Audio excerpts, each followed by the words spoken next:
कार्यालय जिला एवं सत्र न्यायालय रायपुर में आकस्मिकता निधि से वेतन प्राप्त करने वाले कर्मचारियों की भर्ती हो रही है। दोस्तों नमस्कार, आप देख रहे हैं जीरो पीरियड। आज इस वीडियो में हम लोग बात कर रहे हैं जिला एवं सत्र न्यायालय रायपुर के एक विज्ञापन की, जिसमें आकस्मिकता निधि से वेतन प्राप्त करने वाले कर्मचारियों की भर्ती होनी है और इसके लिए आवेदन प्रस्तुत करने की अंतिम तिथि 25 नवंबर 2022 शाम 5 बजे तक है। पूरी जानकारी समझते हैं इस वीडियो में और जानते हैं किस तरह की वैकेंसी है और आप इसमें किस तरह से अप्लाई कर सकते हैं।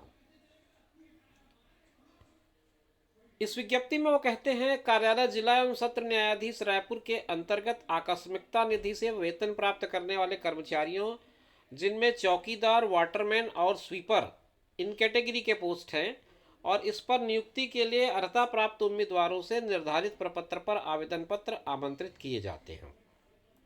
किस कैटेगरी में कितने पोस्ट हैं वो देख लेते हैं। आकस्मिकता निधि से वेतन प्राप्त करने वाले कर्मचारी, चौकीदार, वाटरमैन और स्वीपर प्रत्येक जो है वो 6 पद बता रहा, 8 पद बता रहा है, कुल मिलाकर के होते हैं 24 पद। किस तरह से इनका रिजर्वेशन है वो आप इस चार्ट पे देख सकते हैं।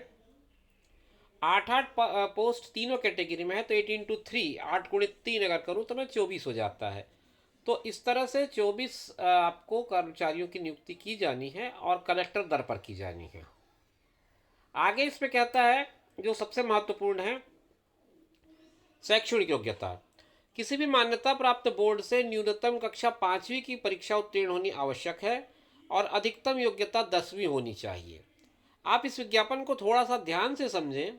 इसमें लिखा है अधिकतम योग्यता 10वीं होनी चाहिए, मतलब 10वीं से ज़्यादा पास या उत्तीर्ण या कहें कि क्वालिफाइड लोग इसमें ओवर क्वालिफाइड हो जाएंगे।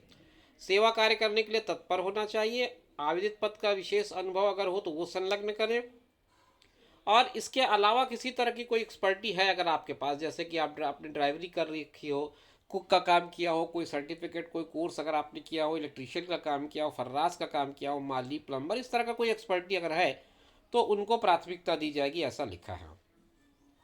ये जो अधिकतम योग्यता वाला मामला है वो मैं थोड़ा और क्लियर कर दूं। आवेदकों की अधिकतम योग्यता 10वीं कक्षा उत्तीर्ण होनी चाहिए। 10वीं से अधिक योग्यता वाले आवेदक आवेदन न करें, मतलब जिनके पास आज की डेट पे हायर क्वालिफिकेशन है, मोर देन 10th, उनको बिल्कुल भी इस पर एप्लीकेशन सबमिट करने की ज़रूरत नहीं है, क्योंकि वो डिस्क्वालीफाइड कैटेगरी में आ जाएंगे। आवेदक कोई विशेष योग्यता रखते हैं तो उसका उल्लेख जरूर करें। आवेदन पत्र उचित रूप से पाए जाने के पश्चात आवेदक साक्षात्कार के लिए बुलाए जाएंगे और फिर उसके बाद उनको संख्या को देखते हुए साक्षात्कार के लिए पात्रता निर्धारण एवं नियम एवं प्रक्रिया विहित की जाएगी। वेतनमान रायपुर जिले में लागू जो कलेक्टर रेट है, कलेक्टर दर है, उसके हिसाब से होगा। आवेदक को भारत का निवासी होना चाहिए, 18 से 30 साल के बीच की एज होना चाहिए। अगर वो छत्तीसगढ़ का मूल निवासी है तो 40 साल तक की एज पे छूट दी गई है। और अनुसूचित जाति, जनजाति, अन्य पिछड़ा वर्ग और महिलाओं को जो छूट की पात्रता होती है वो सारी पात्रता यहाँ पर भी है। और कुछ और मुख्य बात अगर इस विज्ञापन में हो तो मैं बता दूं आपको कि आयु प्रमाण पत्र, 5वीं एवं 10वीं का कक्षा प्रमाण पत्र, ये सारे चीज़ें एक बंद लिफाफे में, जिस पर लिफाफे के ऊपर क्लियर कट ये लिखा हो, आकस्मिकता स्थापना में जिलाध्यक्ष दर पर वेतन पाने वाले कर्मचारी के पद हेतु आवेदन पत्र, और एक पद के लिए एक आवेदन प्रस्तुत किया जाए। एक से ज़्यादा आवेदन एक ही आवेदन पत्र के साथ न भेजे जाए, अन्यथा आवेदन आपका निरस्त हो जाएगा। और ये आवेदन पंजीकृत डाक या स्पीड पोस्ट से भेजे जाए। समय है आपका 25/11 तक के शाम 5 बजे तक। इसके बाद जो मिलेगा उसे रिजेक्ट कर दिया जाएगा। ये सारी बातें इसमें लिखी हुई हैं। विज्ञापन का पूरा अवलोकन अगर आप करना ही चाहते हैं तो आपको ये वेबसाइट दिख रही होगी, वहाँ पर जाकर के डाउनलोड कर लें, वहाँ से डिटेल पढ़ सकते हैं। और कोई बड़ी बात इसमें लिखी हो तो वो समझ लेते हैं।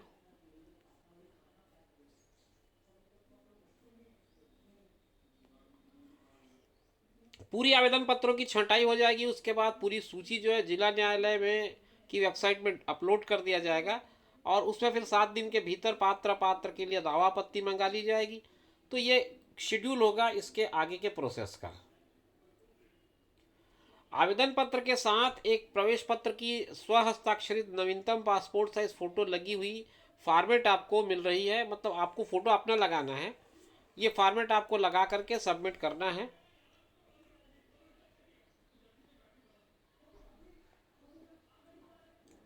ये सारी बातें मेरे ख्याल से काफ़ी हैं आपको इस विज्ञापन को समझने के लिए।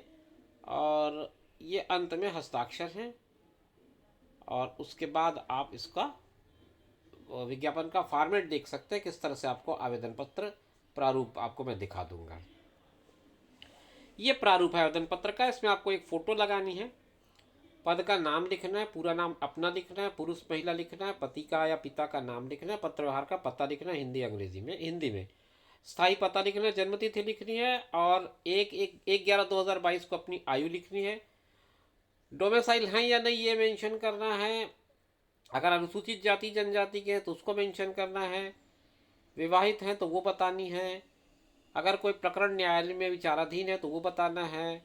और फिर शैक्षणिक और तकनीकी योग्यता का एक पूरा कॉलम बना हुआ है। अंत में विशेष योग्यता अगर कोई हो तो उसके बारे में मेंशन करना है, घोषणा पत्र देना है, और उसके साथ ही आपका ये काम पूरा हो जाता है।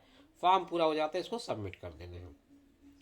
तो दोस्तों, ये थी जानकारी जिला एवं सत्र न्यायालय रायपुर की तरफ से विज्ञापित पद के बारे में। इसी तरह की इन्फॉर्मेशंस के लिए आप हमारे चैनल पर बने रहिए। हम आपसे मुलाकात करेंगे अगली वीडियो में। तब तक इजाज़त दीजिए। अपना ख्याल रखिए, साथ में उनका ख्याल रखिए जो आपका ख्याल रखते हैं। धन्यवाद।